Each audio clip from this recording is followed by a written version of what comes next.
Hello, Chris Brasure. Let's talk about traumatic brain injuries and guilt, and the two things that are very important to know. First, guilt is so very common when it comes to traumatic brain injuries. And second, as somebody who is caring for a traumatic brain injury victim, let them talk without interruption and without feedback or trying to fix.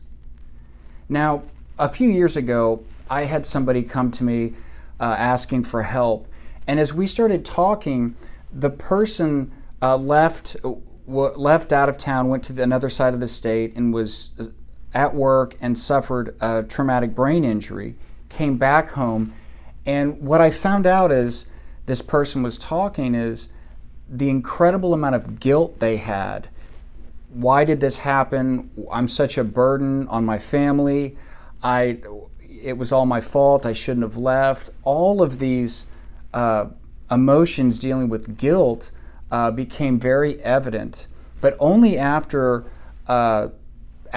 spending time, the person was able to talk, and it finally kind of came out. And fortunately, afterwards, we were able to get some help for the person, and they're doing much better now. But the point I'm making is the two things to know is, first, how common guilt is. If you hear somebody with a traumatic brain injury, talk about those emotions. And second, as somebody listening to that, how important it is to just let them talk.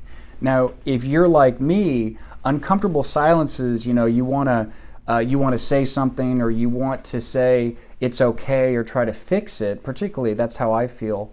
But what you'll find out is if you will just let the person talk, you will find out so much about why they feel the way they do, and so that you can get help after they tell you these things for that person.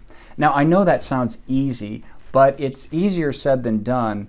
And so I would encourage you, as the person is talking to you and you know that they have a traumatic brain injury, when you hear these emotions of guilt, let them talk without interruption.